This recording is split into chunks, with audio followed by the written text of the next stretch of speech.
Yetu kuu usiku huu.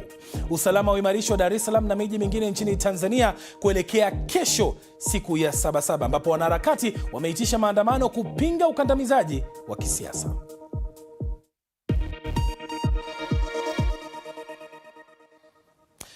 Tuanzie Tanzania ambapo usalama umeendelea kuimarishwa kwenye miji mikubwa nchini humo, ambapo maafisa wa polisi na jeshi wamekuwa wakishika doria, huku serikali ikionya kuwa itachukua hatua dhidi ya mtu yeyote atakayehamasisha vurugu kesho.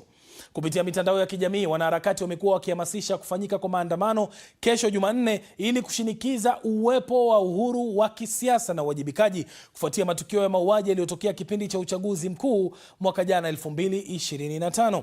Mwandishi wa BBC Alfred Lastek ana taarifa zaidi. Jeshi halitasita kuchukua hatua stahiki kwa watakaoshiriki katika vurugu na uvunjifu wa amani. Namwelekeza IGP Wambura asitoe vibali kwa kazi zozote zitakazokuwa zinahusiana na kufanya mikutano ya hadhara katika kipindi hiki kwa chama chochote. Na wanapanga mambo mabaya dhidi ya maisha ya Watanzania.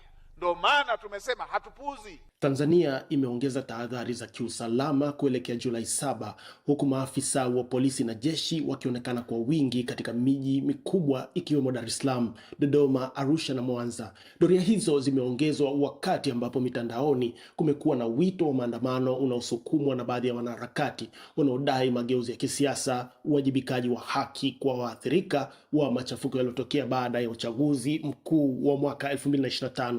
Sasa serikali imesema imepokea taarifa za kiintelijensia zinazoashiria kuwa baadhi ya watu wanapanga kutumia maandamano hayo kufanya vurugu, kuharibu mali za umma na binafsi, na hata kushambulia viongozi, wananchi pamoja na vyombo vya ulinzi na usalama.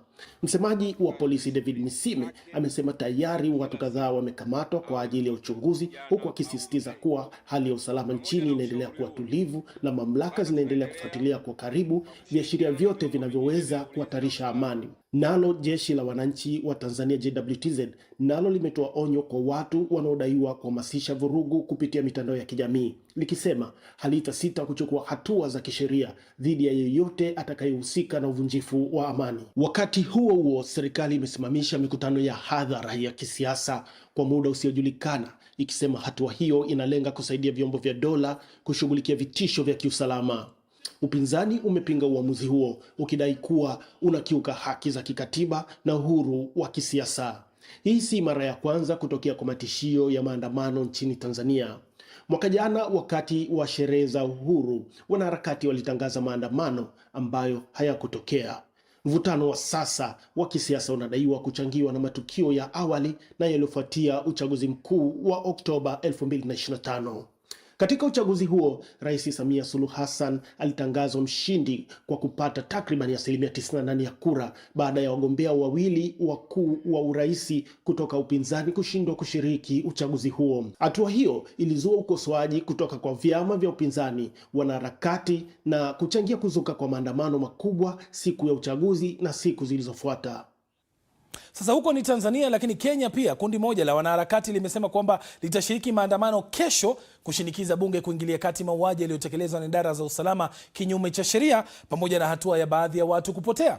Kwa upande wao, maafisa wa usalama wanasema hawajajulishwa kuhusu mipango yoyote ya maandamano kesho Sabasaba, na kwamba mikusanyiko yoyote itachukuliwa kama kinyume cha sheria. Sabasaba huadhimishwa nchini Kenya kila mwaka kukumbuka maandamano ya kushinikiza mageuzi ya mifumo ya serikali mwaka 1990. Na hapo ndipo tunapokamilisha taarifa yetu kuu usiku huu.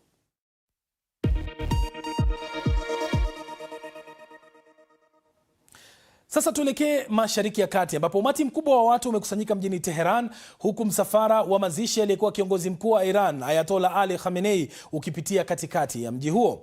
Khamenei, ambaye alitawala Iran kwa zaidi ya miaka 35, aliuawa katika siku ya kwanza ya mashambulizi ya anga ya Marekani na Israel mwezi Februari. Baada ya kulazwa katika jumba la dini la Grand Mosala huko Tehran, jeneza lake sasa linasafirishwa kwenye njia ndefu ya kilomita 10. Ratiba ya mazishi ilianza Ijumaa wiki iliyopita na itaendelea hadi siku ya Alhamis wiki hii. Siku ya Jumapili, wanawe watatu Masoud, Mustafa na Meisam pamoja na maafisa wa Iran akiwemo Rais Masoud Pezeshkian walihudhuria ibada ya maombi. Lakini Mojtaba Khamenei, mrithi wake kama kiongozi mkuu, hakuwepo. Hajaonekana hadharani tangu aingie madarakani, na kulingana na ripoti za vyombo vya habari vya Iran, alijeruhiwa katika shambulizi lililomuua babake. Uongozi wa Iran unasema watu milioni 10 hadi 12 wanatarajiwa kuhudhuria sherehe hizo walizozitaja kama mazishi ya karne. Baada ya matukio ya leo mjini Tehran, jeneza la Khamenei litasafirishwa hadi jiji la Qom siku ya Jumanne, kisha miji ya Iraq ya Najaf na Karbala, kabla ya kuzikwa siku ya Alhamis katika mji alikozaliwa wa kaskazini mashariki wa Mashhad. Mwandishi mkuu wa BBC kimataifa Liz Duse anaripoti kutoka Tehran kwa masharti kwamba taarifa yake haitatumika katika idhaa ya Kiajemi ya BBC. Vizuizi hivi vinatumika kwa mashirika yote ya habari ya kimataifa yanayofanya kazi nchini Iran. Sasa Duse anaeleza zaidi kuhusu kutotokea kwa kiongozi mkuu mpya. Kama kungekuwa na wakati ambapo Mojtaba angejitokeza hadharani, ingekuwa sasa. Waandaaji wanasema hakuna usalama wa kutosha, bado analengwa. Israel imeweka wazi kwamba wanamsaka, na bila shaka bado kuna maswali kuhusu afya yake.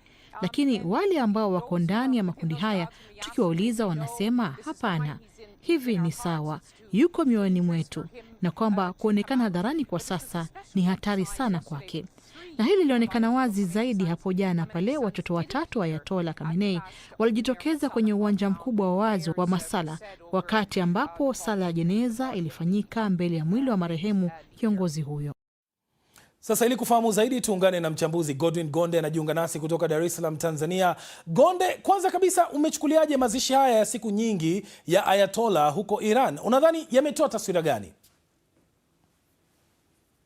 Nadhani Irani anataka kufikishia dunia ujumbe wa kile ambacho alikipanga kwa miaka yote, kwa muda wote huo, kwa sababu ameweza kuvuta muda ili aweze kufanya mazishi makubwa kwa lengo kubwa, kwanza la kuitisha umoja wa kitaifa, lakini vile vile kutoa ujumbe kwa mahasimu pamoja na washirika wake kwamba bado Irani ni taifa moja, taifa lenye nguvu, lakini taifa ambalo limejizatiti kuweza kupambana na maadui zake.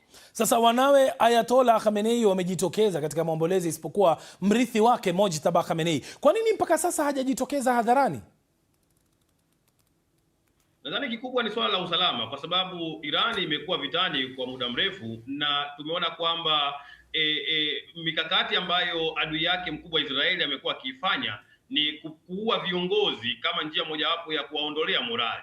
Kwa hiyo wao wameona kwamba kumficha au yeye kuto kuonekana hadharani inaweza kuendeleza ile hali ya umoja wao au morali ya askari kuendelea kupigana zaidi ya kumtoa nje, kama namna mojawapo ya kutoa ujumbe wa kimataifa kwamba bado yuko pamoja nao.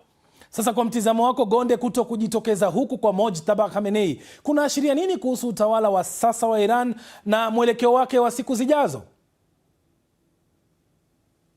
Wao nadhani kwamba bado si kipaumbele kwa sasa, na usalama wake binafsi bado wanaona ni jambo la msingi, na kwa sababu nchi bado inaendelea na mikakati ya vita, majenerali tunaona bado wanaendelea kupanga mikakati ya kivita. Rais ameendelea naye kutoa matamko, lakini huyo kiongozi mkuu naye amekuwa akitoa hotuba zake kwa njia ya elektroniki. Wao wanaamini kwamba bado nchi itaendelea kuwa thabiti bila kiongozi wao mkuu kutoka nje. Kwa hiyo ni ile hali ya nchi ambayo iko vitani inaweza kuchukua namna yoyote ile ya kufanya mambo yake, ikiamini kwamba ni njia mojawapo ya kutoa ujumbe. Gonde, vita vimesimama Iran kwa sasa. Mtazamo wako ni upi kuhusu mazungumzo yanayoendelea kati ya Iran na Marekani, hususan masuala yenye utata kama vile silaha za nyuklia? Vita vimesimama, lakini mazungumzo siku zote ni mchakato, Ronkeith. Na ndio maana tumeona kwamba hata hapo mwanzo vimekuwa vikisimama na kuibuka tena, vikisimama na kuibuka tena. Lakini walau kwa sasa tukiamini kwamba baada ya haya mazishi kupita, basi upepo wa vita utakuwa umepoa, lakini matumaini ya yale ambayo wamekubaliana walau kwa mwanzo kuyafikia kati ya pande mbili yanaweza kufikiwa. Hata baadaye watakapokuwa sasa na zile terms nyingine ambazo zilikuwa zimeachwa, ikiwemo masuala ya silaha za nyuklia na mengineyo, kuweza kuwekwa chini na kujadiliwa na hatimaye kuikomesha kabisa vita hii. Sasa Iran inaanza mtazamo wake mpya na taswira yake ya siku za usoni na Mojtaba Khamenei. Kwa mtizamo wako, yeye atakuwa mtawala wa aina gani katika siku zijazo, na hii inatoa taswira gani kuhusu Iran ya kesho? Nadhani ni mtawala ambaye hana tofautiana sana na baba yake, kwa sababu bado na yeye ana msimamo mkali, lakini Irani kwa hichi ambacho imekipitia hasa wakati huu wa vita kinatoa funzo kwamba ni taifa ambalo kifo cha mtu mmoja hakiwaondolei morali ya kuendelea kupigana, wakiamini kwamba hiyo ni duty, yani ni jukumu la kidini, lakini ni jukumu pia la kitaifa. Kwa naamini kwamba ni kiongozi ambaye bado ataendana na zile falsafa ambazo mtangulizi wake amezifanya, lakini ataweza pia kuwatia moyo vijana wengine. Shukran sana Godwin Gonde kwa tathmini hiyo ya kina. Hii ni Dira ya Dunia kutoka idhaa ya Kiswahili ya BBC. Tutakaporejea, utata wa kumba michuano ya kombe la dunia baada ya Rais Donald Trump kuishawishi FIFA kubatilisha adhabu ya kadi nyekundu ya mfungaji bora wa Marekani.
Karibu tena, hii ni Dira ya Dunia kutoka idhaa ya Kiswahili ya BBC. Mimi ni Roncliffe Odit, na kama unavyoona sasa, tuangazie michuano ya kombe la dunia ambapo utata umezuka kuhusu uamuzi wa kubatilishwa kwa kadi nyekundu iliyotolewa kwa mchezaji wa Marekani Folarin Balogun baada ya Rais Donald Trump mwenyewe kuingilia kati. Shirikisho la soka duniani FIFA lilibatilisha uamuzi huo baada ya Rais Trump kumpigia simu Rais wa FIFA Gianni Infantino siku ya Alhamisi kuhusu marufuku ya mechi mbili ambayo ilikuwa inamkabili mfungaji huyo bora wa Marekani. Akizungumza katika kikao cha wanahabari mchana wa leo, Trump amekosoa uamuzi wa refa kumtimua uwanjani Balogun, akidai kwamba hakutenda kosa lolote na kwamba uamuzi huo haukuwa wa haki. Wajua, ni jambo moja kumwadhibu mtu katika mechi, lakini unawezaje kumwadhibu kuhusiana na mechi ambayo bado hajacheza? Si haki kabisa. Huwezi kufanya hivyo. Kwa hiyo ni kweli niliomba FIFA kuangazia upya swala hilo. Nilizungumza na mtu ambaye anaheshimika kabisa na mwenye hadhi ya juu ambayo sasa imepanda zaidi. Na alikuwa mzuri hata kabla ya haya kuanza, lakini alikuwa ametusukuma sana. Ni mimi ambaye niliwafanya wabadilishe uamuzi huo. Hii sasa inamaanisha kwamba Balogun atashiriki kwenye mechi ya raundi ya muondoano dhidi ya Ubelgiji ambayo itachezwa saa 9 usiku wa leo kuamkia kesho Jumanne. Shirikisho la soka la Ubelgiji limesema kwamba limeshangazwa sana na uamuzi huo. Nalo shirikisho la soka la bara Ulaya UEFA limeishtumu FIFA kwa kukiuka sheria za mchezo huo. Rais wa zamani wa FIFA Sepp Blatter amekashifu vikali uamuzi huo akisema kadi nyekundu haiwezi kubatilishwa kupitia mazungumzo ya simu kutoka kwa mwanasiasa. Ameongeza kuwa uamuzi huo unaweza kubatilishwa tu kupitia utaratibu uliowekwa, ushahidi na pia taasisi huru. Balogun ambaye alionyeshwa kadi nyekundu na kuamrishwa kuondoka uwanjani katika mechi dhidi ya Bosnia Herzegovina angepaswa kutoshiriki mechi itakayochezwa baadaye usiku huu dhidi ya Ubelgiji. Mwandishi wetu wa spoti Ben Crosha ana maelezo zaidi. Na taarifa hiyo tutaipata baadaye, lakini sasa uamuzi huu unamaanisha nini? Toto Arege ni mwandishi wa spoti kutoka shirika la Nation Media Group. Toto Arege, sheria za FIFA zinasema nini kuhusu kadi nyekundu? Sheria za FIFA kwanza zinasema kwamba serikali haifai kuingilia kati masuala ya soka. Kwa hivyo kitu ambacho FIFA imefanya atakuja kumramba hapo baadaye. Lakini sheria za FIFA ikilinganishwa na kitu ambacho kimefanyika pale Marekani, mchezaji alipata kadi nyekundu na ukiangalia mwamuzi wa kati alienda akaangalia VAR, na pale kwenye VAR kulikuwa na waamuzi wa VAR ambao ni wawili pamoja na huyu mwamuzi wa kati ni watu watatu. Wakasema kwamba hakustahili kupata kadi nyekundu. Ukiangalia katika yale maamuzi kulikuwa na watu watano. Kuna mwenyekiti, kuna naibu mwenyekiti na kuna members wengine. Na ukiangalia hao wenyekiti lazima wawe mawakili. Kwa hivyo hao ni mawakili wawili. Mwenyekiti na naibu wake ni mawakili wawili. Lakini turejee nyuma tuweze kuangalia sheria za FIFA zinasemaje. Katika kanuni za FIFA za nidhamu za kitengo cha 27 zinasema kwamba maamuzi yanaweza yakabadilishwa. Lakini kwa upande mwingine naona ni kama ni siasa ambayo imeingizwa. Unapotaja siasa, kwa sababu wengi wanahisi hivyo. Sasa hii imeiweka wapi kombe la dunia la mwaka huu? Michuano hii baada ya kwamba mwanasiasa, rais amechukua simu, amepiga simu, amempigia rais, marais kwa marais, lakini wameongea. Lakini hata kama marais na marais wameongea, inamaanisha kwamba maamuzi ya FIFA ama zile sheria za FIFA, kuna taifa moja tu ambalo linaweza likabatilisha maamuzi ya marefari. Ukiangalia katika kombe hili la dunia la mwaka huu limekuwa na mambo mengi. Yule mwamuzi wa Somalia ambaye alikuwa ni mwamuzi wa kwanza wa Somali kuchezesha katika kombe la dunia alinyimwa visa ya kuingia Marekani. Mbona Infantino hakuweza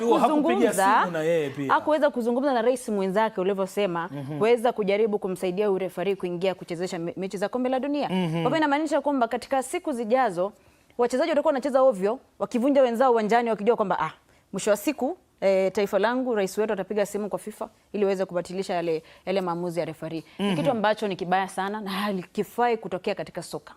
Halifai kutokea katika soka. Hebu sasa tumpate mwandishi wetu wa michezo Ben Crosha ambaye alikuwa na maelezo zaidi kuhusiana na taarifa hiyo. Uamuzi kama huu haujawahi kufanyika katika michuano ya kombe la dunia awali. Umekashifiwa vikali na wengi. Baadhi ya wachambuzi wamelitaja kama jambo la upuzi. Jana usiku, nahodha wa zamani wa England Wayne Rooney alisema kwamba suala la ungwana michezoni limetiwa shaka. Vile waziri wa mambo ya kigeni wa Ubelgiji Maxime Prevot amezungumza saa kadhaa kabla ya raundi ya muondoano akisema kwamba mazungumzo kwenye simu yanaweza kuwa ndiyo sababu kuu ya uamuzi huo, na tunaona ukiukwaji huu katika viwango vya juu vya mchezo wa soka ambavyo vinapaswa kulinda ubora wa mchezo huu. Mwandishi wetu Ben Crosha huyo akizungumzia uamuzi huu ambao ndio unazungumziwa sana kwa sasa. Lakini Ubelgiji wamejaribu kupinga maamuzi hayo, apili yao imeshindwa. Sasa mechi hii itachezwa baadaye leo usiku. Unafikiri mechi hii itakuwa, watu wanapoingia uwanjani wale wachezaji watahisi kwamba wako katika nafasi sawa wote, ama watakuwa wanaingia uwanjani na uzito katika mioyo yao? Tayari tumeshaona kwamba Marekani imeweza kupendelewa sana ikilinganishwa na haya mataifa mengine, na Ubelgiji ikiingia uwanjani watakuwa, na kuna swali ambalo limetokea hapo awali ukiuliza kwamba ikiwa mchezaji ambaye alipewa kadi ni gumzo sana kote duniani, kwa sababu ukiangalia ni Marekani moja wapo mataifa ambayo yana nguvu zaidi duniani. Bila shaka. Kwa hivyo ni mechi ambayo itakuwa ni ngumu, lakini saa 9 usiku itakuwa inapigwa, lakini tuanze na saa 4 usiku Cristiano Ronaldo dhidi ya Uhispania. Unajua hapa tusiongee sijui ati ni Ureno, Portugal. Cristiano Ronaldo anacheza dhidi ya Uhispania.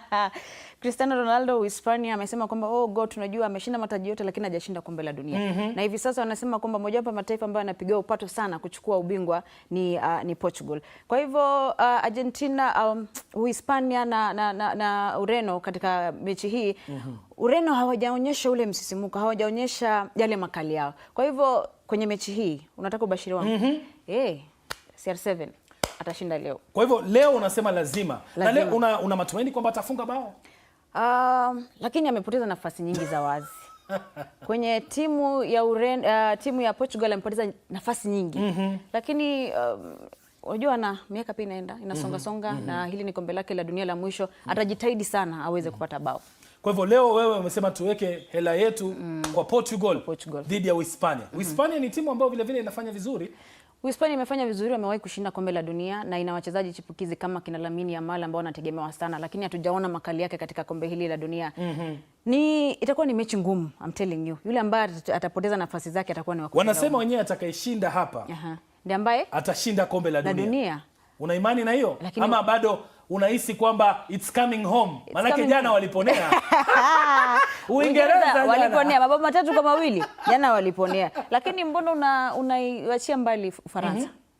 Unahisi kwamba Ufaransa bado wana nafasi nzuri ya kushinda kombe hili? Kwa hivyo bado tuweke matumaini yetu kwa Ufaransa. Lakini tusianze kutabiri mapema. Tusubiri tuingie kwenye quarter finals, alafu sasa ikishafika kwenye robo finali. Sasa hapo finali, hapo nusu finali tutaanza kujua nani atachukua kombe. Vipi, swali la mwisho. Timu zetu za Afrika tumebaki na 2. Morocco na Misri. Kwa mtizamo wako watafika mbali? Upande wa Misri watakuwa wanapambana dhidi ya Argentina, na ukumbuka kwamba Argentina ndio mabingwa watetezi na wanataka kutetea kombe lao.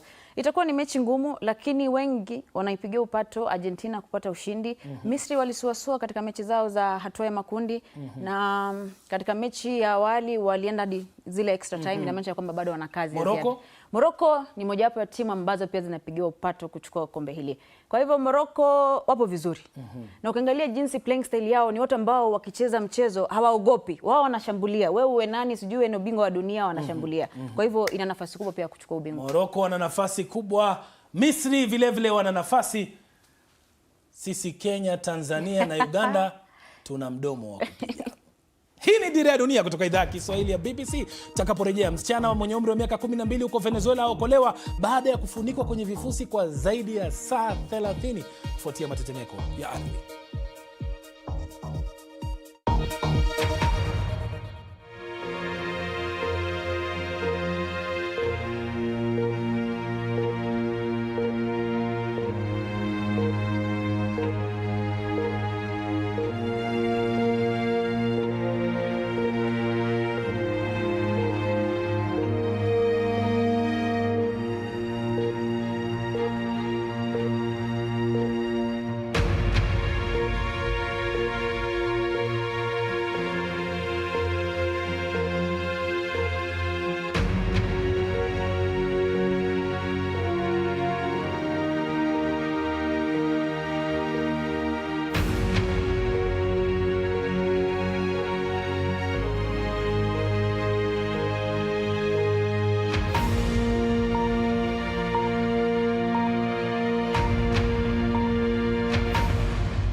Karibu tena, hii ni Dira ya Dunia kutoka idhaa ya Kiswahili ya BBC.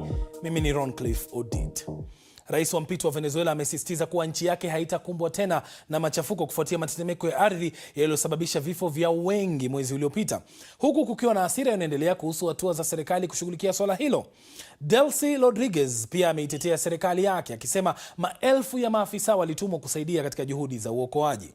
Hata hivyo, serikali imesema idadi ya vifo imeongezeka hadi zaidi ya watu 3,340 huku maelfu wakiwa bado hawajulikani walipo. Hata hivyo, wakati mwingine kutokukata tamaa hupelekea kuwepo kwa matumaini makubwa hata zaidi. Twende huko La Guaira, kaskazini mwa taifa hilo. BBC imekutana na msichana mmoja wa miaka 12 ambaye aliokolewa chini ya vifusi baada ya zaidi ya saa 30. Hamida Abubakar sasa anawasilisha taarifa ya Yogita Limai.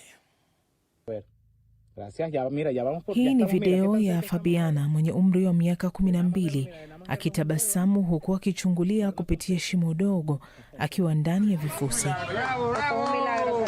Imeenea na kusambazwa kote Venezuela kama ishara ya matumaini. Na baada ya saa 32 chini ya vifusi, huu ndio wakati alipookolewa na kupokewa na mama yake Karima. Nilikuwa nikiondoa vitu kando yangu ili niweze kutoa mguu wangu mmoja kutoka chini ya kifusi. Hapo ndipo nilipopata ketchup na jibini. Ilinisaidia kubaki na fahamu na matumaini ya kuishi. Alituonyesha video aliyorekodi akiwa amekwama chini ya vifusi. Niko peke yangu, tafadhali nisaidie. Alitarajia kumtumia mtu, lakini mawasiliano yalikuwa dhaifu. Nimeona video yako ikionyesha ukitabasamu alipokupata mara ya kwanza.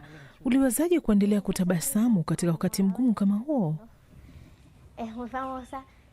Tabasamu hilo ambalo limeenea kote ulimwenguni ni kwa sababu baada ya saa nyingi za kukwama, nilisikia sauti na nikagundua kuwa muda umefika wa kuokolewa. Tukio kama lake linawapa watu matumaini licha ya kukata tamaa. Sasa tupie macho ukurasa wetu wa interneti ambapo kuna taarifa mbalimbali ikiwa ni pamoja na makala za michezo, picha na video. Taarifa kuu ikiwa pale ni ya Sabasaba. Je, kesho kutakuwa na maandamano Tanzania, lakini vile vile Kenya pia wamepeana onyo kwamba kesho watakuwa barabarani wanaharakati, japo idara ya polisi inasema hatuna taarifa hizo na maandamano yoyote yatakayofanyika kesho yatakuwa kinyume cha sheria. Hayo yote utayapata katika mtandao wetu au mimi binafsi katika kurasa zangu za mitandao ya kijamii. Naitwa Roncliffe Odit katika Facebook, X, Instagram na pia katika TikTok. Na kutakia usiku na usumbufu wa mbu.